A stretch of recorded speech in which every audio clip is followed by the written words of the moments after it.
Hoy vamos a iniciar viendo un repasito, bueno, más que un repaso, un ejemplo de esta regla de la suma, que nos dice cómo se puede calcular pues la probabilidad de una unión de n eventos, pero ya de forma general, ya sin la necesidad de suponer que los eventos sean disjuntos. Entonces, cuando son disjuntos, pues recuerden que por la aditividad de las medidas, simplemente se calcula la probabilidad de una unión como esta suma que tenemos aquí. Pero eso solo funciona si son disjuntos los eventos, si son mutuamente excluyentes.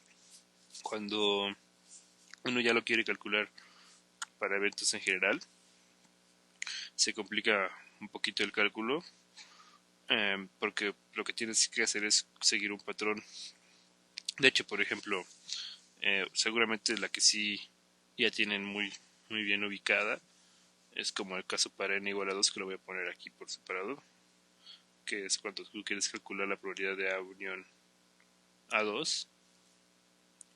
Pues esto es bastante intuitivo y aparte pues viene en las notas, seguramente lo platicaron con el profesor, que siempre se puede calcular como la probabilidad de A1 más la probabilidad de A2 menos la probabilidad de A1 intersección A2.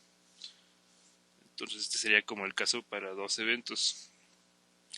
Y uno utilizando esto, pues puede demostrar una fórmula similar para el caso cuando son tres eventos. Y luego utilizando esa otra fórmula puedes demostrar una fórmula para el caso cuando sean cuatro eventos. Y así sucesivamente. Y ya si uno lo quiere generalizar en general para una cantidad arbitraria pero finita, por supuesto, de eventos, pues ya lo tiene que escribir de una manera un poquito más complicada, que vendría siendo la expresión que tenemos aquí, ¿no? Lo que te dice es que para calcular la probabilidad de la unión, lo primero que tienes que hacer es sumar todas las probabilidades individuales, que si se dan cuenta de lo que estamos haciendo aquí, que aquí solo hay dos, entonces se suman estos dos términos, y luego restar todas las posibles probabilidades de intersecciones de dos eventos, obviamente cuando los eventos sean distintos, ¿no? Porque si aquí tuviéramos que, por ejemplo, fuera ahí intersección ahí, pues quedaría la probabilidad de ahí restando y se cancelaría con la que aparece acá, ¿no? Entonces, aquí se considera para cuando realmente estás intersectando dos cosas, ¿no? Que sí sean diferentes. Entonces, por eso se le pone con el índice I menor que J, o sea, para que sean diferentes. Y ya no se corre sobre todas las posibilidades en las que se tenga esto. Y pues justamente aquí está, ¿no? Para este caso de n igual a 2, solamente se puede intersectar a 1 con A2, ¿no? Esa es la única posibilidad en donde un índice es menor que el otro. Pero ya si fuera para 3, luego lo que tendrás que hacer sería sumar igual, sobre siempre que intersectes puras cosas distintas, tienes que sumar luego la probabilidad de la intersección de los tres, ¿no? O si ya son más posibilidades de 3, pues todas las que se puedan. Y luego tienes que restar las de 4, ¿no? Luego sumar las intersecciones de 5, restar las de 6. Y así sucesivamente, ¿no? Siempre vas sumando los impares y restando los pares. Y así continúas hasta que eventualmente ya tienes que considerar la probabilidad de la intersección de todos los n eventos, que solamente es una posibilidad, ¿no? Solamente se puede de una forma que se intersecten n eventos, que es en este caso cuando los intersectes todos, porque aquí en total tienes n eventos, y ya dependiendo de si n es par o impar, puede que esta probabilidad ya de todos quede sumando o quede restando, ¿no? Por eso se le pone este menos 1 a la n más 1. Eh, para ejemplificar esta fórmula, obviamente si quisiéramos demostrarla pues ya se hace un poquito más complicado. No es tampoco imposible ni nada por el estilo, pero sí hay que tener pues un poquito de cuidado, sobre todo con la notación que estás usando, ¿no? Porque aparecen muchas sumas ahí medio extrañas, pero, pero se puede probar perfectamente por inducción, ¿no? Ni siquiera tienes que hacer así como un truco demasiado demasiado exagerado, ¿no? Así muy difícil de pensar. No, es muy directa en ese sentido, simplemente lo haces por inducción. Esta lo tomas como base de la inducción, ¿no? Porque para n igual a 1, pues como que no tiene ningún chiste, ¿no? Solamente estarías diciendo probabilidad de A1 igual a probabilidad de A1, ¿no? Eso es muy trivial. Pero ya para n igual a 2, lo demuestras.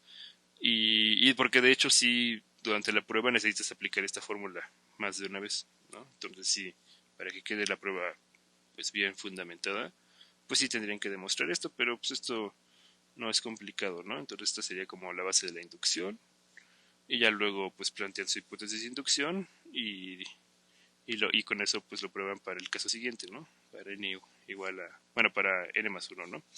No es tan difícil, pero pues más por cuestiones de tiempo no lo vamos a hacer. A lo mejor, no lo sé, después lo platico un poquito más a profundidad, pero ya cuando ya haya pasado su examen. Obviamente no va a venir algo así en el examen, no se preocupen. Pero, pero lo que me importa más es que sí sepan usarlo, ¿no? Entonces, pues aquí es un ejemplo muy, pues un poco chafa la verdad, pero pues es más para que vean cómo se hacen los cálculos. Simplemente te dice que tienes A, B y C, tres eventos, ¿no? Así relativos al mismo experimento aleatorio, o sea, tres eventos. Y supongan que pues se dan estas relaciones, estas igualdades, ¿no? Que la probabilidad de A es 3 cuartos, la de B es un medio, la de C es un cuarto, la de intersección B es 3 octavos, la de intersección C es un octavo, la de B intersección C es 3/16avos y que la de la intersección de los tres es un octavo, ¿no? Te está dando ya demasiada información, prácticamente ya solo para aplicar la fórmula, ¿no? Y lo que te dice es que encuentres la probabilidad de que no ocurra ni A, ni ocurra B, ni ocurra C. Entonces sí tiene como ese paso extra que hay que hacer, que es pues ponerse a pensar en cómo modelar esto, ¿no? Que no ocurra ni A, ni ocurra B, ni ocurra C. Pero después de pensarlo un poquito, pues se hace bastante claro que lo que uno quiere es la probabilidad de este evento, ¿no? Que no ocurra A, lo modelas con A complemento. Que no ocurra B, lo modelas con B complemento. Y que no ocurra C, lo modelas con C complemento. Y para que no ocurra ninguno simultáneamente, pues necesitas intersecciones, ¿no? Para que al mismo tiempo sea A complemento y B complemento y C complemento, los intersectas. Entonces, uno quiere la probabilidad de esta intersección. Y de lo que uno se puede dar cuenta es que, por leyes de De Morgan, esta intersección de complementos es equivalente al complemento de la unión de A, B y C. Entonces, si esto es el complemento de la unión, esta probabilidad se puede calcular como 1 menos la probabilidad de la unión, por la reglita para calcular la probabilidad de complementos. Y bueno, ya para calcular la probabilidad de esta unión de tres eventos que en ningún momento se está especificando si son o no son mutuamente excluyentes, entonces no lo podemos asumir. Pues lo que tenemos que hacer es justamente aplicar la regla de la suma, pero para el caso n igual a 3. Entonces, pues les reitero, ¿no? Más que aprenderse la fórmula como tal, digo, después ya te la aprendes poco a poco, pues por la costumbre, ¿no? Pero más que aprenderse tal cual esta fórmula como está aquí escrita, lo que tienen que hacer es memorizar la idea que tiene esta fórmula, ¿no? El patrón que sigue esta fórmula. Entonces lo que te dice es primero suma las probabilidades individuales, ¿no? Entonces eso es lo que hay que hacer aquí, ¿no? Sumamos las probabilidades individuales de los términos de nuestra unión que son A, B y C. Entonces sería P de A más P de B más P de C. Luego te dice, ya que sumaste eso, resta las probabilidades de las intersecciones de dos eventos. Entonces, pues en este caso tenemos tres posibles intersecciones de dos eventos diferentes. Puede que sea A intersección B, puede que sea A intersección C, o puede que sea B intersección C. Entonces, cada uno de esos eventos, de estas intersecciones dobles, le sacamos probabilidad y todas las restamos. Y luego te dice, y luego suma las probabilidades de las posibles intersecciones de 3.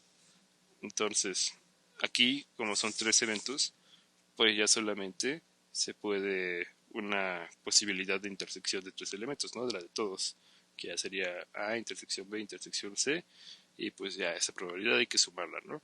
Y aquí ya nos detendríamos porque ya no puede haber intersecciones de 4 ni de 5 ni de ninguna cantidad más grande porque solamente tenemos 3, ¿no? Y de hecho, si se dan cuenta, sí coincide como el final de la fórmula, ¿no? Aquí te dice que va a ser -1 a la n más 1, pero aquí pues ¿cuánto es n? Aquí n es igual a 3 y entonces n más 1 sería 4 y -1 a la 4 es positivo, entonces por eso queda sumando. Y justamente no aparece al final como último término, pues ya la probabilidad de la intersección de todos los eventos que estabas uniendo, ¿no? Que justamente aquí está. Obviamente, pues entre más grande sea n, pues van a ir creando más y más términos, ¿no? De hecho, uno puede ponerse a calcular cuántos sumandos hay en total aquí, pero pues eso ya es más como por curiosidad. Y si sale, ¿no? Que van creciendo bastante rápido. Pero pues si conoces bien o sea, si tienes identificado bien el patrón que hay que seguir, aunque sean muchos términos, pues no deberías de tener ningún problema para por lo menos plantear bien el cálculo. Y ya después quizás sí podrías cometer algún error ya al empezar a sumar y a restar, pero pues eso ya es pues por tarugo, ¿no? Ya eso ya es de cada quien que tanto cuidado tenga al hacer los cálculos, ¿no? Entonces en este caso, pues ya lo único que tendríamos que hacer sería sustituir los valores que nos da, que justamente el ejercicio nos da todos estos valores, ¿no?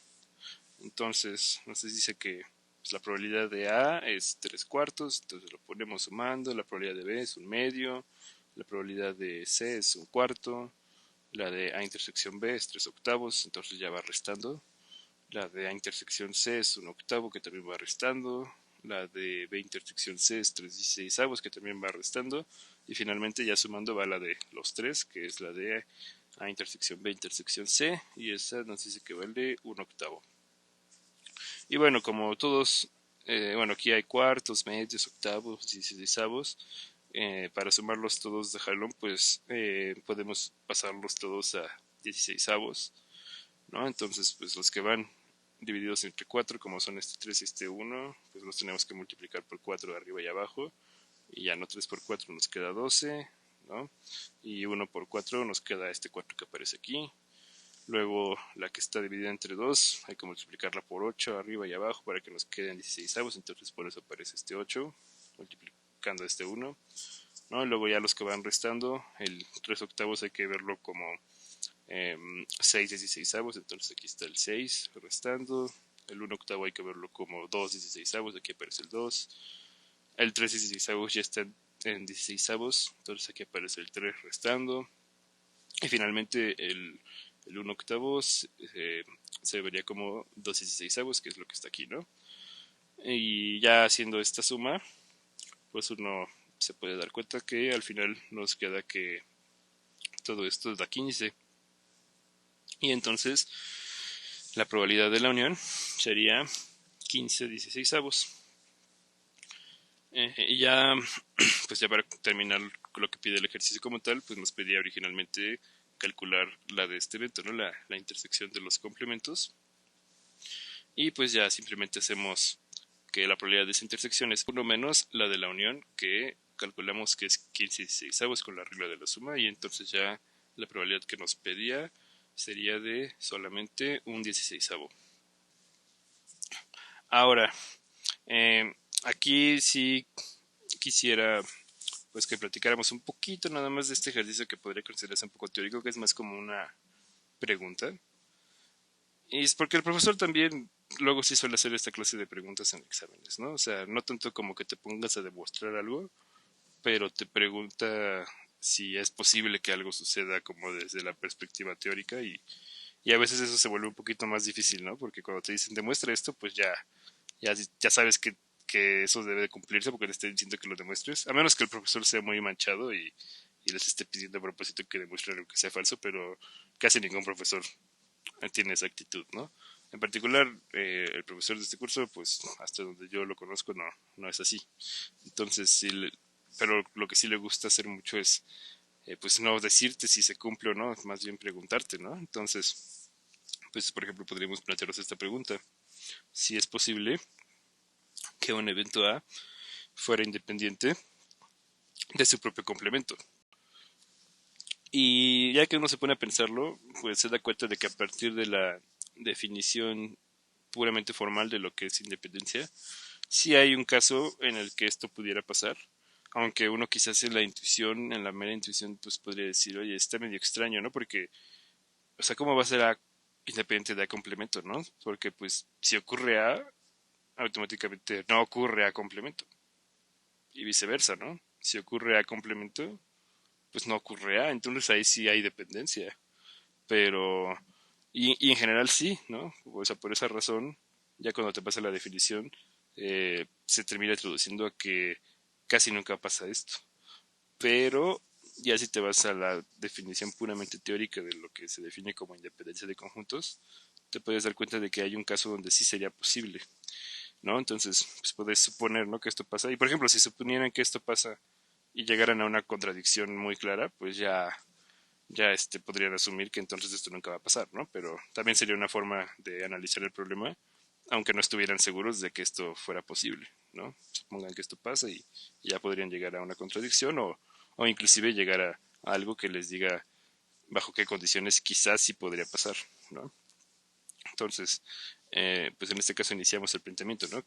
Vamos a suponer que A fuera independiente de A complemento y ya yéndonos a la definición de independencia, pues esto se traduciría a que la probabilidad de A intersección A complemento tendría que poderse calcular como la probabilidad de A multiplicada por la probabilidad de A complemento. Esto sería que estos eventos fueran independientes, esta igualdad. Y luego, pues uno puede darse cuenta de que pues esta probabilidad de A por la probabilidad de complemento la puede calcular como la probabilidad de A multiplicado por 1 menos la probabilidad de A, que es la de A complemento. Mientras que por otro lado, la probabilidad de, bueno, A intersección A complemento, pues siempre va a ser el conjunto vacío, porque el A y el A complemento no comparten elementos por definición. Entonces, pues uno quisiera que esta probabilidad fuera igual a la probabilidad de vacío, que es cero. Entonces, lo que uno estaría planteando es que la probabilidad de A por 1 menos la probabilidad de A tendría que ser igual a cero. Y para que un producto de dos números reales sea igual a cero, pues se necesita que por lo menos uno de estos dos números sea igual a cero, ¿no? Eso lo podemos expresar lógicamente de esta manera, como que esto implicaría que o bien la probabilidad de A fuera cero, o bien la probabilidad de A fuera uno, ¿no? Con este O lógico. Y bueno, también este O podría incluir la posibilidad de que estas dos se juntaran, pero en este caso en particular no se puede que al mismo tiempo la probabilidad de A sea cero y la probabilidad de A sea uno, ¿no? La probabilidad de A tendría que ser uno porque entonces aquí ya uno menos uno ya nos daría el cero que buscamos, ¿no? Y entonces pues lo que estamos analizando es que si nosotros asumimos que esto se da, que A sea independiente de complemento, entonces sería necesario que la probabilidad de A fuera cero o la probabilidad de A fuera uno, ¿no? Que también lo pueden expresar así, como que la probabilidad de A pertenezca a este conjunto que tiene al cero y al uno, solamente al cero y al uno. Pero también uno, pues que, o sea, ¿a qué me refiero con que sea necesario, no? Si esto no pasa, pues automáticamente por una contrapositiva lógica tendríamos que esto no podría pasar, ¿no? Entonces por eso se dice que es necesario, pero no te estoy diciendo si es suficiente. Que bueno, de hecho, como estamos, de hecho aquí podríamos justamente no darnos cuenta de que estos implicados también se podrían, en lugar de ver como implicaciones, se podrían ver como sí solo sí, pero, pero bueno, como ya no lo escribimos de esa forma y aprovechando como, como esta idea que tenemos, pues uno se podría preguntar si aparte de ser necesario es suficiente. Y para contestar eso, en lugar de simplemente irnos de regreso, que se podría, ¿no? Podríamos inclusive ir un poquito más allá y analizar este lema que tengo aquí escrito. Es un lema muy cortito, muy sencillo. Y es que justamente resulta que en este caso muy extremo en el que la probabilidad de A es cero o la probabilidad de A es uno, algo muy interesante sucede, ¿no? El lema dice que si A es un elemento de nuestra sigma álgebra, o sea, si A es uno de nuestros eventos de interés, recuerden que este era el conjunto de eventos de interés, que cumple justamente esto que tenemos aquí escrito, que su probabilidad de A es cero o su probabilidad es uno. Entonces lo que va a pasar es que A va a ser independiente de B para todo B en el mismo espacio de eventos. O sea, esto va más allá de que A fuera independiente de A complemento, ¿no? Porque lo que nos estábamos preguntando aquí era, bueno, no lo escribí como tal, pero lo mencioné. O sea, esto es necesario para que A sea independiente de A complemento, pero queríamos ver si más que necesario, si esto era suficiente para que A fuera independiente de A complemento. Pues lo que nos está diciendo este lema es que no solamente va a ser independiente de A complemento en este caso, sino que va a ser independiente de cualquier evento que tú me pongas, ¿no? Siempre y cuando pues sigas siendo un evento de los de nuestro modelo, ¿no? Por supuesto, de los de nuestro espacio de eventos. Entonces esto a lo mejor se vuelve pues un resultado que llama un poco la atención porque no es tan intuitivo que existan eventos que sean independientes a cualquier cosa, pero si se basa en la definición, en realidad es muy sencillo de demostrar. Y pues lo único que de hecho tendría que hacer uno para ya escribir una demostración pues sería tal cual remitirse a lo que dice la definición de independencia, ¿no? Si uno quisiera ver que A es independiente de B, pues lo que tiene que hacer es calcular la probabilidad de A de la probabilidad de A intersección B, y si uno logra justificar que esto se puede calcular como el producto de las probabilidades individuales, entonces por definición ya se estaría cumpliendo la independencia. Ahora, esta probabilidad para calcularla va a haber dos casos posibles. El primer caso va a ser cuando la probabilidad de A valga 0 y el segundo cuando la probabilidad de A valga 1. De hecho, va a ser va a quedar un poquito amontonado si lo hago así con llaves, entonces mejor desde el principio vamos separándolo por casos. Entonces el primer caso, el caso 1, sería cuando la probabilidad de A, por ejemplo, valga 0. Entonces en ese caso, si se dan cuenta, bueno, después de pensarlo un rato, uno lo que quiere justificar es que la probabilidad de A intersección B tendría que ser igual a la probabilidad de A por la probabilidad de B. Es lo que uno quisiera justificar para probar la independencia. Pero como en este caso estamos suponiendo que la probabilidad de A ya vale 0, pues en este producto, sin importar que valga la probabilidad de B, al final cuando lo multipliquemos por la probabilidad de A, se va a hacer 0, porque esto ya vale 0 y cualquier cosa multiplicada por 0 es 0. Entonces, en este caso, ya siendo más específicos, lo que basta para demostrar la independencia es demostrar que la probabilidad de A intersección B tendría que valer 0, ¿no? Aquí lo pongo aquí como un poquito tachado para que se entienda por qué da 0. Entonces, lo único que hay que demostrar en este caso cuando la probabilidad de A es igual a 0 es que la probabilidad de la intersección también va a dar 0 y ya podríamos entonces concluir la independencia por esto que está aquí escrito. Entonces, pues para demostrar eso ya es muy directo porque lo único que tienes que darte cuenta es que A intersección B, por definición de intersección, siempre va a estar contenido tanto en A como en B, ¿no? Pero en particular va a estar contenido en A. Y si uno a esta contención le aplica probabilidad a ambos lados, uno sabe que las medidas de probabilidad tienen que tienen que respetar las contenciones y las transforman en desigualdades de números reales. Entonces tendríamos que la probabilidad de A intersección B tendría que ser menor o igual que la probabilidad de A que es igual a 0. Y similar a argumentos que habíamos utilizado en la sesión de asesorías anterior, pues aquí tendríamos que la probabilidad de A es 0 y entonces la probabilidad de A intersección B sería menor o igual a 0, pero por propiedades de probabilidad esto también tendría que ser un número mayor o igual que 0. Entonces estaríamos atrapando, ¿no?, a esta probabilidad de intersección B siendo mayor o igual que 0 y menor o igual que 0 al mismo tiempo, y eso solamente nos deja la posibilidad de que la probabilidad de A intersección B tendría que ser exactamente igual a 0. Y con esto pues ya quedaría entonces, creo que queremos demostrar para que fueran independientes, ¿no? Ya lo habíamos analizado aquí, simplemente había que demostrar que la probabilidad de la intersección tenía que dar 0. Entonces pues ya con eso quedaría, ¿no? Pero si quieren concluir pues le pueden poner, por lo tanto, A es independiente de B, ¿no? Ahora para el siguiente caso, el que vendría siendo pues el caso 2 y ya el último, tendríamos que considerar la otra posibilidad, que es cuando la probabilidad de A fuera igual a 1. Entonces en ese caso, lo que uno quiere demostrar es que lo mismo, ¿no? Esencialmente que la probabilidad de A intersección B se pueda calcular como la probabilidad de A por la probabilidad de B. Pero si aquí tuviéramos que la probabilidad de A intersección B, perdón, que la probabilidad de A valiera 1, entonces este producto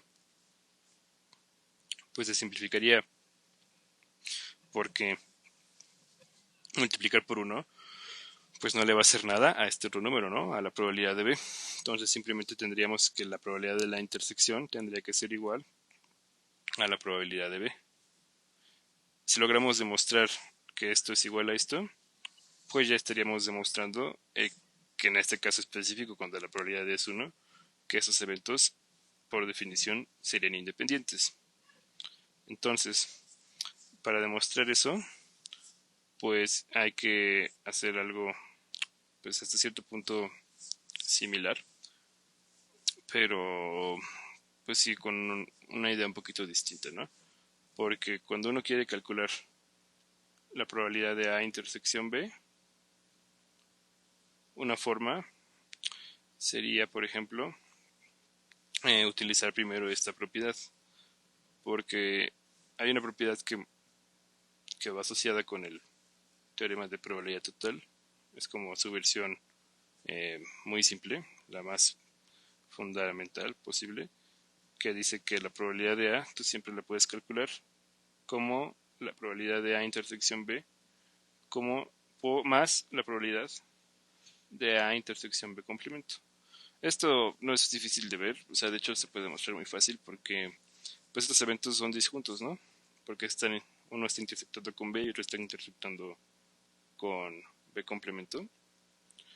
Y, y entonces, pues cuando los unes, si uno hace álgebra de conjuntos, te da que este evento unido con este evento te da el evento A, ¿no? Entonces, así se podría pues, calcular A como una unión de eventos disjuntos y por eso queda nada más una suma, ¿no? No es difícil de ver. Y también tiene mucha lógica, ¿no? Es calcular la probabilidad de que ocurra A, es lo mismo que calcular la probabilidad de que ocurra A y al mismo tiempo ocurra B. Y luego sumarle la posibilidad de la probabilidad de que ocurra A y al mismo tiempo no ocurra B, ¿no? Como que sí tiene mucha lógica. Y esto pues para cualquier B que uno elija. Y no solamente eso se puede para partir la probabilidad de A, también se puede, si fuera necesario, para partir la probabilidad de B, que creo que de hecho es el que vamos a utilizar aquí. Y entonces la probabilidad de B se tendría que poder calcular como la probabilidad de B complemento intersectado con A más la probabilidad de B complemento, perdón, no es B complemento, de B intersectado con A, más la probabilidad de B intersectado con A complemento. Y bueno, ahora que ya recordamos que esto es cierto, pues lo único que tenemos que hacer es pues ver qué andaría ocurriendo aquí, ¿no? Porque lo que sabemos es que pues la probabilidad de A es igual a 1, ¿no? Entonces, pues por ejemplo podríamos ver qué ocurre con lo de arriba o con lo de abajo. Uno podría pensar que lo de arriba es más conveniente porque aquí aparece la probabilidad de A, pero en este caso, si no me equivoco, es más conveniente fijarse en lo de abajo, pero primero analizando qué pasaría con ese término, porque si nosotros sabemos que la probabilidad de A es 1, entonces la probabilidad de A complemento automáticamente tendría que ser pues 1 menos 1, que sería 0. ¿Y por qué eso es importante aquí? Porque, aquí se había borrado el B. esto es importante aquí porque por un análisis totalmente análogo a lo que hicimos arriba, eso implicaría que la probabilidad de B intersección A complemento también tendría que valer cero. Que es lo que habíamos hecho arriba. Teníamos un evento, que en este caso era el A, que su probabilidad valía cero, y entonces cuando intersectábamos ese evento con un B arbitrario, nos daba que la, la probabilidad de esa intersección nos daba cero, ¿no? Pues aquí tenemos algo similar, solo que aquí el evento cuya probabilidad de cero es A complemento, y también lo estamos intersectando con un B arbitrario, entonces pues les digo, por algo totalmente análogo, entonces ya no lo vuelvo a escribir. Esta intersección, su probabilidad, tendría que valer cero. Y entonces, si uno sustituye esto de aquí en la expresión que tenemos aquí en azul, pues lo que nos quedaría es que la probabilidad de B tendría que ser igual a la probabilidad de B intersección A más cero. Dicho de otra forma, que la probabilidad de esa intersección, que ya si quieren lo puedo poner al revés para que coincida con lo que teníamos escrito al principio, la probabilidad de esa intersección A intersección B tendría que ser igual a la probabilidad de B, que justamente era lo que habíamos analizado, que en este caso teníamos que demostrar para probar que en este caso A y B fueran independientes, ¿no? Con este supuesto de que la probabilidad de A fuera 1. Entonces, ya esto ya nos permite concluir que aquí también se cumple que A va a ser independiente de B. Y pues en ambos casos, suponiendo que la probabilidad de A fuera 0 o suponiendo que la probabilidad de A fuera 1, logramos demostrar que A va a ser independiente de B. Y B fue totalmente arbitrario, ¿no? Bueno, obviamente B en la sigma álgebra, si no, no podríamos andar calculando probabilidad de B, ¿no? Porque el dominio de P es esta sigma álgebra, ¿no? Pero dentro de esa sigma álgebra, B fue totalmente arbitrario. O sea, esta prueba podría servir para B igual a complemento en particular, o podría servir para B igual a omega, o para B igual a vacío, o para cualquier evento que se les ocurra que sí esté dentro de la sigma álgebra, ¿no? Entonces, lo que estamos probando es que si tienes un evento que su probabilidad es 0 o es 1, va a ser independiente de lo que sea. Y eso, pues, qué tipo de interpretación ya más conceptual podría tener? Pues que la probabilidad de A fuera 0 o fuera 1, pues sería como un caso muy extremista, ¿no? O sea, si la probabilidad de A es 1, pues se interpreta como que es un evento que pues prácticamente sí va a ocurrir siempre, ¿no? Porque su probabilidad de que ocurra pues es lo máximo posible, que es 1, ¿no? Y pues sí, si te pones a pensarlo ya de forma más conceptual, si tienes un evento que sabes que siempre ocurre, o sea que siempre que realices el experimento va a ocurrir porque su probabilidad es 1, pues sí, pues ya no te dice nada acerca de la ocurrencia de B, ¿no? Y la ocurrencia de B tampoco te va a decir nada acerca de A final de cuentas, porque ya sabes que siempre va a ocurrir. Entonces, por eso sí tiene cierto sentido considerarlo independiente de lo que sea, porque, o sea, siempre va a ocurrir. Entonces, o sea, recuerden que esta noción de independencia va asociada con que la ocurrencia de A influye en la ocurrencia de B y viceversa, ¿no? Pero si es un evento A que siempre ocurre, pues no le va a influir mucho a que ocurra B porque pues de todas maneras esto ya iba a ocurrir, ¿no? Y viceversa, ¿no? Tampoco va a influir mucho que ya sepas que ocurrió B, porque de todas maneras iba a ocurrir A. Y en el otro caso, en el otro caso extremo que sería cuando la probabilidad de A es igual a 0, pues sería ahora al revés, un evento que nunca va a ocurrir, ¿no? Entonces, ¿qué sentido tiene preguntarse por cómo le va a influir la ocurrencia de un evento que nunca va a ocurrir a otro evento B? Pues no le va a afectar porque pues, este evento de todas maneras nunca va a ocurrir, ¿no? Y al revés también. O sea, la ocurrencia de B tampoco le afectaría a A porque pues, la ocurrencia de A nunca se va a dar de todas formas, ¿no? Esa sería como una forma ya un poquito más conceptual de medio interpretar este resultado, ¿no? Pero, pero pues, si no les gusta esa interpretación, a final de cuentas esto más que conceptual es un derivado pues, de la definición formal que se toma como independencia, ¿ok? Entonces sí, es un poquito extraño que pase esto, ¿no? De que un evento sea independiente de lo que sea, pero pues solamente ocurre en estos casos que son así de extremos, ¿no? Ya para cuando la probabilidad de A no es 0 o no es 1, que es lo típico, ¿no? En este curso, porque pues es muy raro, ¿no? Que tengamos un evento que nunca ocurra o un evento que siempre ocurra. Digo, ya en la práctica me refiero.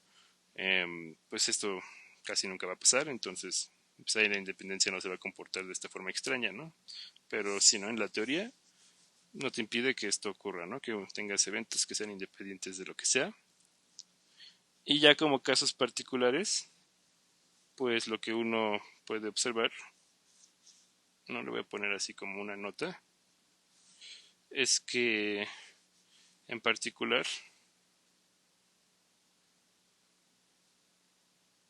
pues por ejemplo, tienes que tu espacio muestra el omega, su probabilidad es 1. Entonces, en particular omega va a ser independiente de A para todo A en la sigma álgebra. También en particular el conjunto vacío como evento, pues también cumpliría ahora que su probabilidad fuera 0. Entonces, por lo que hemos analizado, pues en particular este conjunto también sería independiente de cualquier otro evento dentro de tu sigma álgebra. Serían dos casos particulares de aplicación como de el lema que acabamos de probar. Y también en particular, esto sería como la primera observación, ¿no? Y una segunda observación, otra nota, pues ya la podemos asociar más al cómo iniciamos a plantearnos todas estas preguntas. Porque todavía, porque todavía iniciado cuando nos preguntamos, eh, pues si esto iba a ser una condición suficiente para que, o sea, si esto de aquí iba a ser una condición suficiente para que A fuera independiente de A complemento. Y pues entonces lo que nos diría este lema es que sí, ¿no? Porque sería el caso muy particular de que B fuera igual a complemento, ¿no? Entonces eso lo vamos a poner como la otra observación. Entonces, en particular, si A, bueno, si la probabilidad de A es igual a 0 o es igual a 1, pues esto ya por el lema anterior nos implicaría que A es independiente de cualquier B. En particular, A va a ser independiente de A complemento. Ahora vamos a ya cambiar de página y a empezar a resolver este ejercicio que pues, está relacionado sobre todo con temas de probabilidad condicional, ¿no? Teorema de probabilidad total, teorema de Bayes, ¿no? Que es como de los temas pues más aplicables de esta primera unidad y algo que estoy prácticamente seguro que por lo menos les va a venir un ejercicio de esto mañana. Y son varios incisos, ¿no? Entonces a lo mejor no los hacemos todos más por cuestiones de tiempo, pero por lo menos unos dos, ¿no? Ahorita veo qué tan rápidos están. Según yo están sencillos. Entonces lo que nos dice es que se lanza una moneda tantas veces como indica un dado previamente lanzado. O sea, primero vas a aventar un dado y te vas a fijar en qué cara del dado cae. Y la cara que caiga va a ser el número de volados que vas a tener, ¿ok? Y te dice que tanto la moneda como el dado están equilibrados. Y ya con ese experimento te pide calcular la probabilidad de lo siguiente, ¿no? El primer inciso te pide de que la probabilidad de que se obtengan ambas caras de la moneda igual número de veces. El segundo inciso te pide la probabilidad de que se obtenga una misma cara siempre. El tercer inciso te pide la probabilidad de que se obtenga más águilas que soles. Y el tercer inciso te pide la probabilidad de que se haya lanzado la moneda 5 veces, dado que cayeron 2 águilas. Este en particular, yo pienso que va a ser muy interesante calcularlo. Entonces, pues vamos a tal cual ya proceder a cómo se podría solucionar esto. Y antes de aspirar a encontrar una solución, pues primero tenemos que encontrar una forma de modelar lo que nos está diciendo, ¿no? Entonces, lo que nos está planteando el experimento es que tiene dos fases, ¿no? Primeramente se lanza un dado y ya después, dependiendo de ese lanzamiento, de lo que se obtenga en ese lanzamiento, se lanza una moneda. Entonces, cuando uno ya quiere modelar un ejercicio, lo más importante y lo primero que uno siempre tiene que hacer es definir eventos que te ayuden a modelar lo que te esté preguntando. Entre más simples sean los eventos, mejor, ¿no? Entre más específicos sean, suele ser más fácil hacer los cálculos de las probabilidades de ese evento y ya a partir de esos eventos simples puedes ir reconstruyendo eventos un poco más complejos. Aquí por cómo está dado el experimento, pues se vuelve imprescindible saber qué número cayó en el dado, ¿no?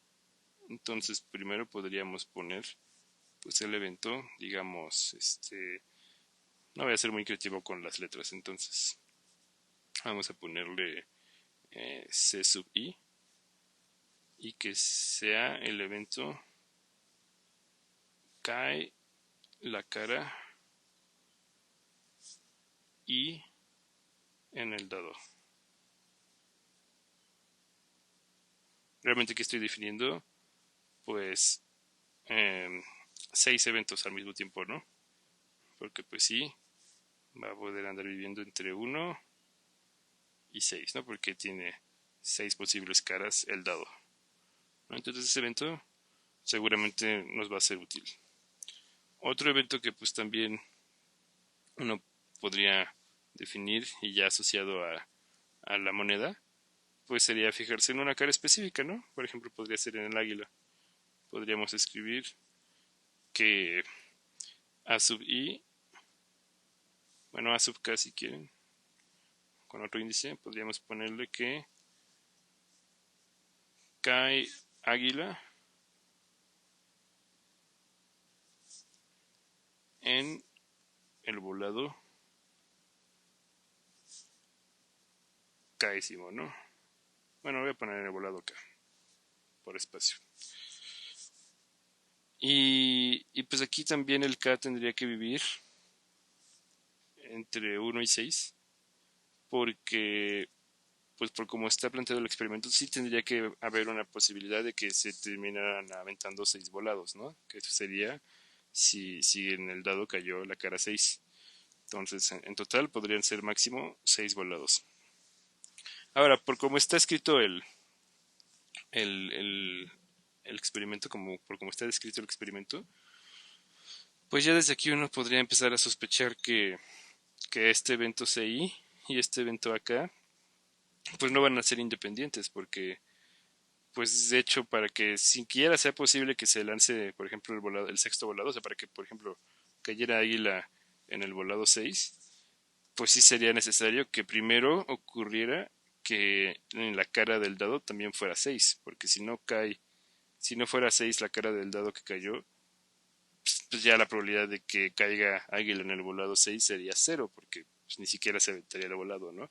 Entonces sí, la lógica, la intuición nos dice que este evento de aquí a sub K va a depender mucho de este evento de aquí, ¿no?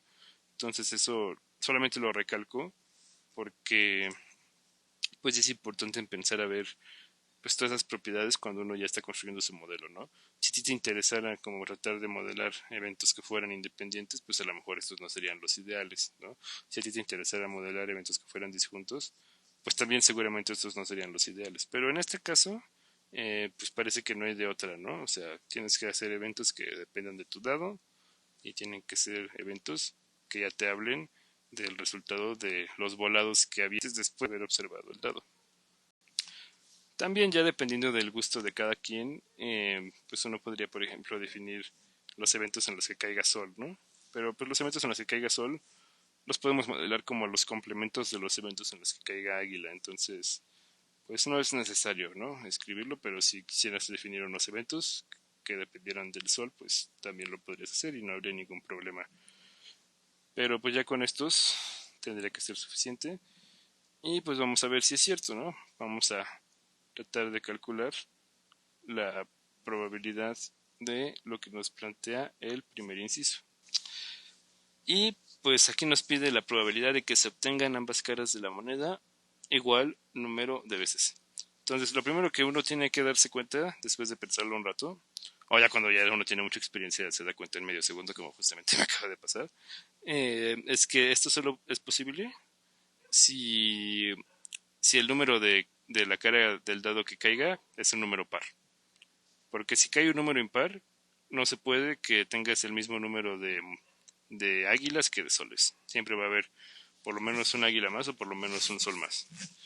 Tiene que ser a fuerzas un número par. Entonces ya desde en este inciso tenemos que tener muy claro desde el principio que va a ser que la probabilidad va a quedar en términos de eventos en donde la cara que haya caído del dado sea un número impar. Entonces, antes ya de hacer los cálculos, pues hay que pues ver qué podemos deducir de esto de aquí, ¿no? Porque, por ejemplo, pues, como nos está planteando el experimento, lo primero que se hace es aventar un dado y nos está diciendo que el dado es equilibrado. Entonces, pues sí, uno no debería tener problemas con darse cuenta en que la probabilidad de se subir aquí tendría que ser de un sexto. Pero, ok, porque lo primero que se hace es aventar el dado y nos dice que es un dado equilibrado, ¿no? Entonces ahí sería como lógica de probabilidad clásica, ¿no? Uno, que es el resultado favorable a cada cara entre 6 caras posibles. Lo que ya tiene un poquito más de chiste quizás es pues calcular en general la probabilidad de A sub k, pero eso no va a ser necesario como tal. Ahorita vamos a ver por qué. Ya para el inciso A en concreto, lo que uno quisiera calcular sería la probabilidad del siguiente evento.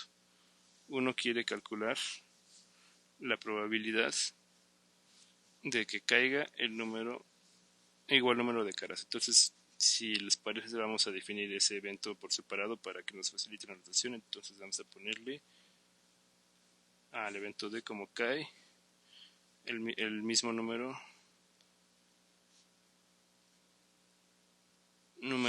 bien, en este caso ya le estamos poniendo que son águilas y soles, entonces cae el mismo número de águilas que de soles. Ese sería nuestro evento al que queremos sacar probabilidad. Y bueno, lo voy a poner un poco más abajo para que quepa bien. Cae el mismo número de águilas que de soles. No. Y entonces, pues uno tiene que reconstruir este evento que ya es un poquito más complejo en términos de los que tenemos allá arriba, que son más simples. Ahora, este en particular sí se va a complicar un poquito, pero no demasiado. Y como ya lo habíamos comentado, pues va a ir siempre asociado con el evento bueno, con el evento C sub i, pero cuando i sea un número par, o sea, cuando haya caído dos caras, cuando haya caído el dado con la cara del 2, con la cara del 4, con la cara del 6, porque solamente en esos casos se puede dar que, que se que se tengan el mismo número de águilas y el mismo número de soles. Entonces, cuando uno ya quisiera calcular la probabilidad de D, pues la lógica nos diría que tendría que ser algo de el siguiente estilo. Tendría que ser la probabilidad de que caigan el mismo número de águilas que de soles.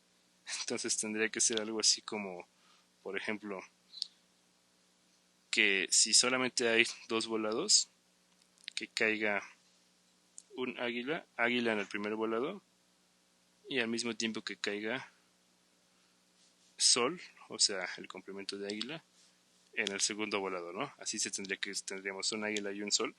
Pero esto, en el caso en el que la cara del dado que salió fue 2. Entonces, dado que la cara del dado que salió fue 2. Eso es una forma en la que esto puede ocurrir. ¿De qué otra forma esto puede ocurrir? Pues puede ocurrir que caiga, por ejemplo, ahora que primero caiga sol y que después caiga águila, ¿no? Cae sol en el primero, que sería A1 complemento, y cae águila en el segundo, que sería A2. Y eso también bajo el supuesto, entonces se modela con probabilidad condicional, de que cae la cara 2 en el dado, ¿no? Para que haya dos volados. Estos serían dos formas en las que esto puede ocurrir. Y esto sería cuando C es igual a 2. Entonces si quieren, bueno, cuando se tiene el elemento C2. Entonces si quieren, para no tener que andar escribiendo demasiado y demasiado y demasiado, esto de aquí sería de este estilo, ¿no? Ay, perdón. Entonces sería, ¿cómo se puede que ocurra esto de aquí? Que caiga el mismo número de águilas y de soles, pero asumiendo que la cara de que se observó del dado fue 2. Si ya asumimos esto desde el principio, pues sí, las únicas posibilidades en las que esto se puede dar son estas dos de aquí. Y entonces se suman porque pues son posibilidades que son excluyentes, ¿no? O sea, no puede que ocurra este evento y al mismo tiempo ocurra este de aquí. Y entonces, si uno ya tiene esta condicionante, ya estamos suponiendo que sabemos qué número cayó en el dado, entonces ya no es tan difícil hacer esos cálculos. Y por ejemplo, pues uno podría tener que para que por ejemplo se dé que caiga primero águila y que luego caiga sol, pues cuántas posibilidades habría de que esto ocurra, ya asumiendo que solamente se están aventando dos volados. Pues cuando uno se pone a pensarlo se da cuenta de que para el caso en el que se avienten dos volados, solamente hay en total 4 resultados posibles, o sea, ya en total de ese experimento de aventar dos volados, y que son que caigan puras águilas, que caigan puros soles, o que caiga primero águila y luego sol, como aquí nos lo pide, y que caiga primero sol y luego águila, como aquí nos lo pide. Entonces, siguiendo la lógica de probabilidad clásica, pues lo que uno tendría que tener ya para este número de esta probabilidad condicional sería un cuarto, porque pues es solamente una de las posibilidades que caiga exactamente primero águila y luego exactamente sol, de las 4 posibilidades que tenemos para el lanzamiento de dos volados. Y de manera similar con el de la derecha, pues también sigue siendo una posibilidad favorable entre 4 posibilidades totales, y también nos queda que esa probabilidad condicional de la derecha también va a ser un cuarto. Y entonces ya sumándolas nos va a quedar que la probabilidad del evento D, que es el que queremos calcular probabilidad, condicionado en el evento C2, va a ser de un medio.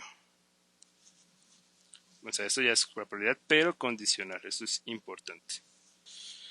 Ahora, si uno quisiera calcular la probabilidad de D dado C4, pues la lógica es similar, aunque va a ser un poquito más largo, ¿no? Uno quiere la probabilidad de que, por ejemplo, una posibilidad para que esto ocurra es que en el primero caiga águila, luego en el segundo vuelva a caer águila, y luego ya en los siguientes caiga sol 2 veces seguidas, ¿no? Esta sería una forma en la que podría caer, en la que al final tendríamos dos águilas y dos soles, ¿no? Y esto cuando se lanzan solamente 4 volados, que fue porque el dado cayó 4. Otra forma sería, por ejemplo, la probabilidad de que primero caiga águila, luego caiga sol, luego caiga águila y luego vuelva a caer sol, ¿no? Y también, ¿no? Condicionado en el evento C4. Pero pues ya cuando uno sigue haciendo este análisis, pues se da cuenta de que pues ya se empiezan a hacer muchas posibilidades, ¿no? Ya no son solamente dos, ¿no? También hay muchas más ahora, ¿no? En total, ¿cuántas posibilidades serían? Pues cuando uno se pone a pensarlo se da cuenta de que pues para calcular cuántas posibilidades tiene que tener ya en total, lo único que tiene que hacer es elegir de estas como posiciones que tenemos para los eventos que vamos a intersectar. Ay, perdón. Tiene que elegir dos posiciones para ahí poner las águilas y automáticamente también estaría eligiendo dos posiciones para las sobrantes, por decirlo así, para que ahí dejemos los soles. Entonces ese hecho de ver de cuántas formas se pueden elegir dos posiciones de un total de 4, al final se traduce a elegir dos elementos de un conjunto de 4 elementos, ¿no? Del número de posibilidades de hacer eso. Entonces, lo que al final terminaría pasando es que vamos a tener las combinaciones de 4 en 2 como número total de posibilidades para que en este caso cuando estamos condicionando sobre ese 4 se pueda dar que caiga el número de águilas que el mismo número de soles.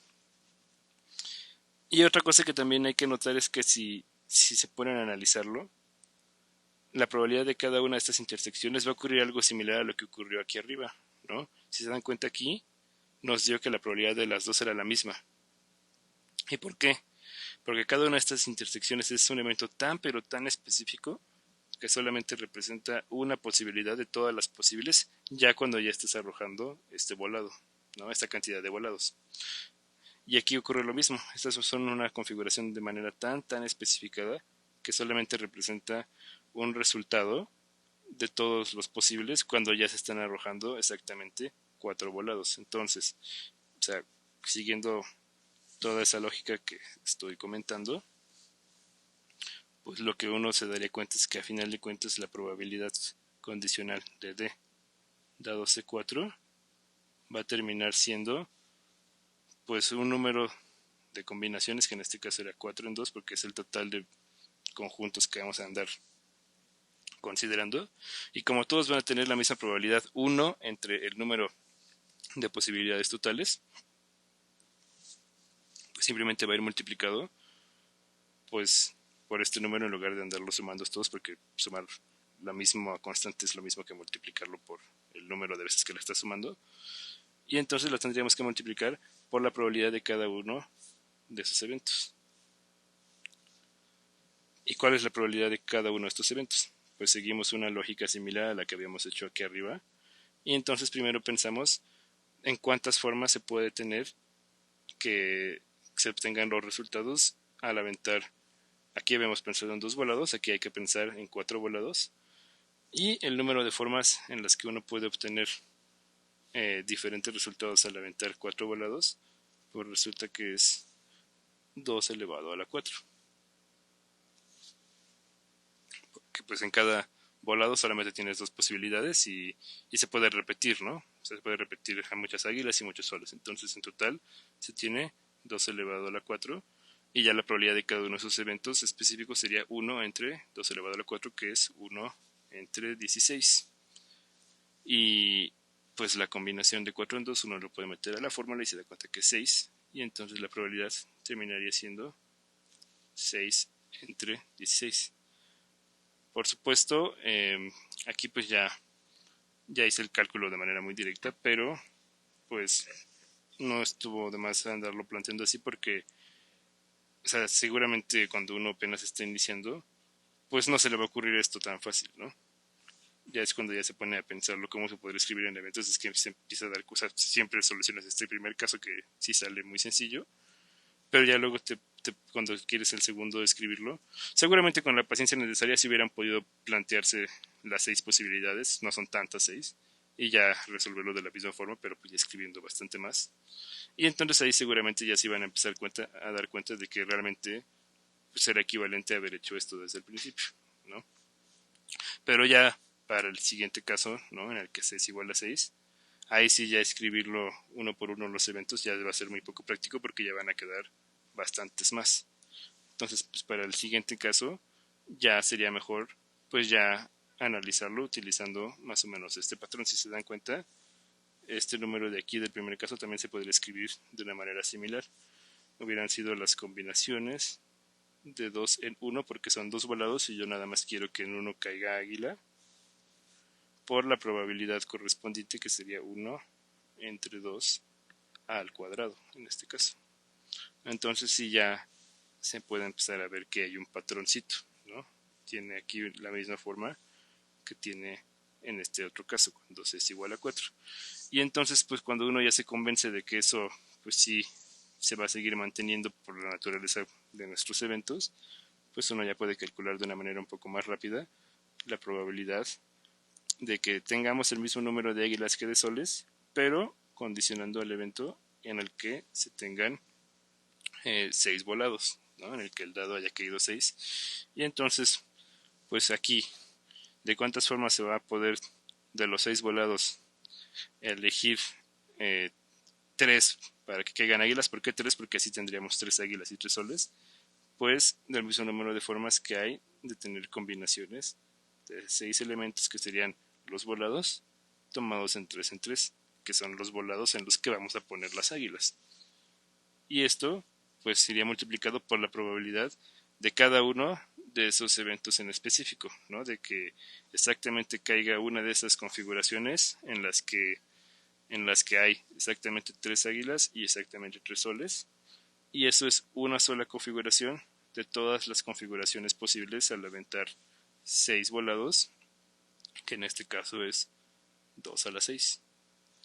Entonces, si uno pues se vaya a la calculadora, o bueno, o calcula las fórmulas a mano, tampoco es que sea tan complicado, pues lo que termina siendo este número sería lo siguiente. Y bueno, ya metiendo a la calculadora entonces, podemos ver que las combinaciones de 6 en 3 nos dan 20 y que 2 a la 6 nos da 64. Entonces esta probabilidad condicional sería de 20 entre 64, que es lo mismo que por ejemplo 10 entre 32, y eso es lo mismo que 5 entre 16. Entonces también quedó en términos de 16avos. Y entonces, ¿para qué estamos haciendo todo esto? Pues porque lo que queremos, a final de cuentas, lo que nos pedía el ejercicio era la probabilidad de D. Entonces, la probabilidad de D, por el teorema de probabilidad total, se puede calcular como la probabilidad de D, bueno, lo voy a escribir, como la suma, en este caso desde I igual a 1 hasta 6, de la probabilidad de D, dado cada uno de los eventos CI, por la probabilidad de los eventos CI.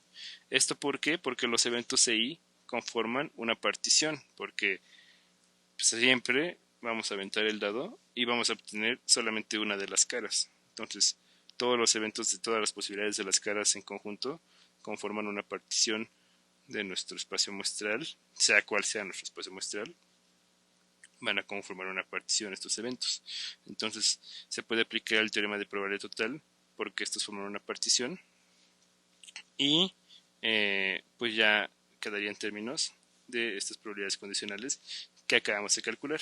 Pero nosotros acabamos de calcular las probabilidades condicionales para el caso impar. También para ya aplicar la fórmula correctamente tendríamos que especificar qué ocurre en el caso, perdón, las calculamos para el caso par y no las hemos calculado para el caso impar.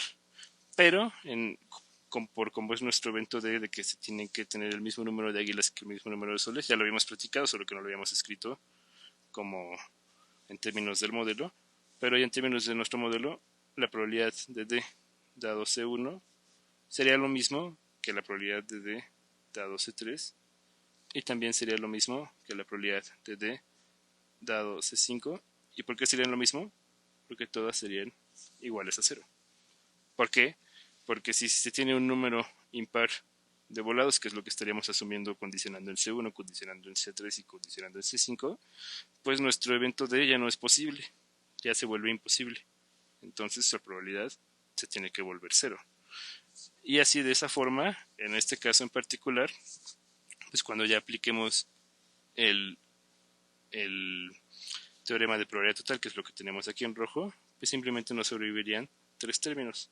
La probabilidad de D dado C2 por la probabilidad de C2 más la probabilidad de D dado C4 por la probabilidad de C4 más la probabilidad de D dado C6 por la probabilidad de C6, que ya calculamos esos números.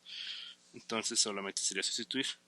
La primera nos dio que quedaba un medio, ¿no? La primera, ¿no? Este de aquí. Y multiplicado por la probabilidad de C2 sería multiplicar por un medio. De hecho, la de C2, la de C4 y la de C6, todos valen un sexto, perdón, había dicho un medio, pero estas de aquí, todas valen un sexto, entonces las podemos factorizar como un sexto. Y ahora sí, aquí ponemos la probabilidad que calculamos, que daba un medio que como a nosotros nos quedaron términos de 16avos, de buena vez el un medio lo puedo escribir como 8 16avos para que se sume rápido. La segunda nos quedaba 6 16avos, ¿no? La que tenemos aquí. Y la tercera 5 16avos. Entonces ya escribiéndolo tendríamos 6 16avos más 5 16avos.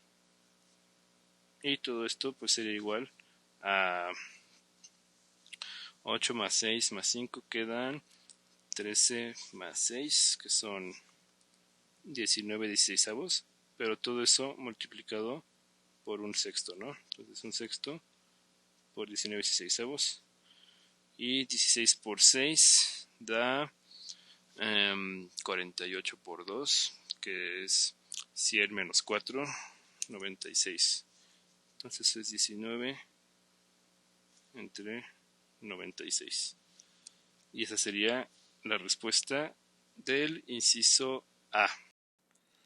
Ahora, por ejemplo, para resolver otro inciso, digamos el inciso D, el inciso B y el inciso C se hacen con una lógica muy parecida al inciso A, solo que pues obviamente pues cambia la forma en la que vas a contar las posibilidades, ¿no? Por ejemplo, si se obtiene una misma cara, solamente va a haber dos posibilidades para cada condicionamiento de número de volados, ¿no? Para cada número de volados, pues solamente va a haber la posibilidad de que haya puras águilas o puros soles, solamente van a ser dos, ¿no?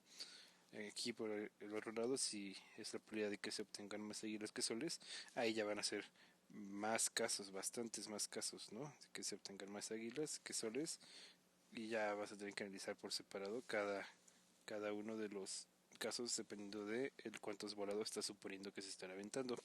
Pero al final de cuentas la forma de reconstruir la probabilidad sigue siendo pues muy parecida a la del inciso A.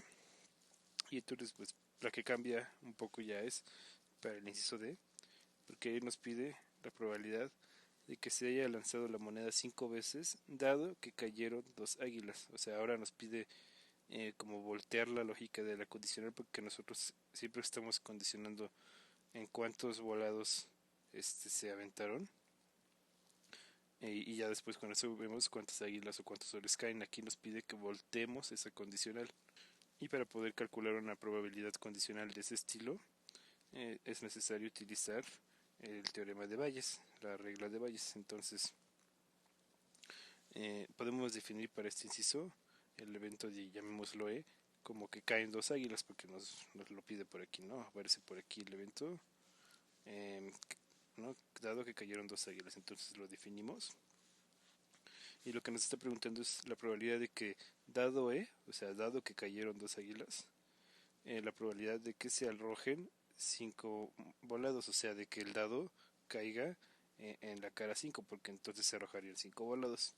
Entonces nos pide la probabilidad condicional de C5 dado E, y lo que nos dice Bayes es que esa probabilidad condicional de C5 dado E se puede calcular como la probabilidad de E dado C5, o sea, la condicional volteada, que esta es la que podemos calcular sin tantos problemas, por la probabilidad de C5, que ya lo sabemos que es un sexto, y todo dividido entre la probabilidad de E, el cual, para calcular la probabilidad de E, pues va a ser con un proceso muy similar a la del inciso A cuando calculamos la probabilidad de este D, ¿no? Vamos a tener que utilizar el teorema de probabilidad total. Ya en concreto, la probabilidad de E5 dado E, que es uno de los componentes que necesitamos, pues tenemos que analizarlo, ¿no? Ya pensándolo más con combinatoria, como en el otro caso, para que sea más veloz. Queremos que, dado que se aventaron 5 volados, obtener exactamente dos águilas. Entonces, de los 5 volados necesitamos elegir dos para poder poner ahí las águilas, y las maneras en las que podemos hacer eso son las combinaciones de 5 en 2 y luego multiplicarlo por la probabilidad de cada uno de esos casos, que sería 1 entre el total de casos posibles de lanzar los 5 volados, que es 2 a la 5.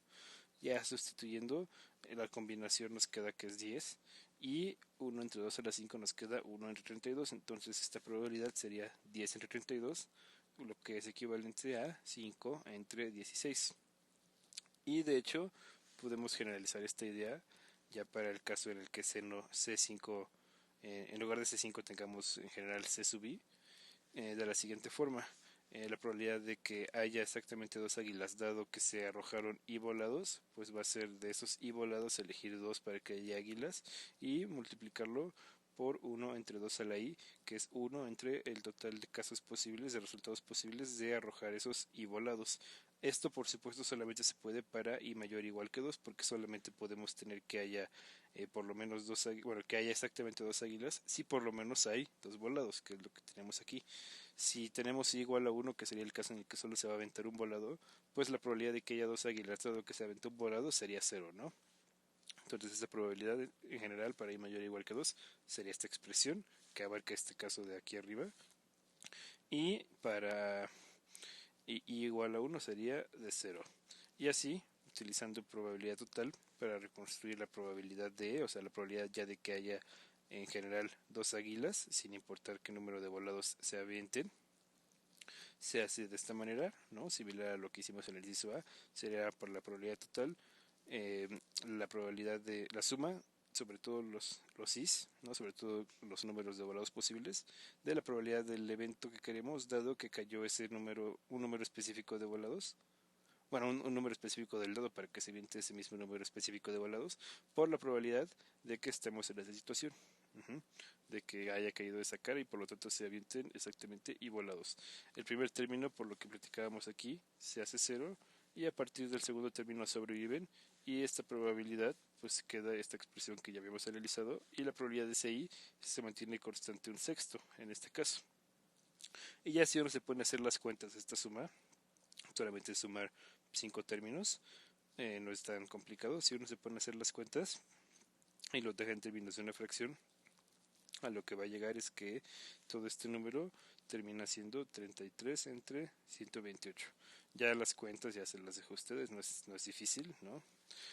Y, y ya con este número, pues simplemente sería sustituir ahora sí en el teorema de Bayes, ¿no? Que nos dice que entonces la probabilidad de que tengamos, de que se hayan arrojado 5 volados, o sea, de que haya caído la cara con el número 5 en el dado, dado que sabemos que se obtuvieron dos águilas, tendría que ser entonces la probabilidad de las dos águilas, dado que fueron 5 volados, por la probabilidad de los 5 volados, entre la probabilidad de que se calcula con el teorema de probabilidad total, como lo hicimos aquí arriba.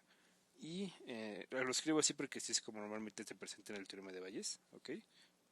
Y entonces, pues ya en este caso ya sucediendo los valores, este de aquí ya lo calculamos que daba 5 entre 16, este de aquí da un sexto, y toda esta suma da 33 entre 128. Igual, ¿no?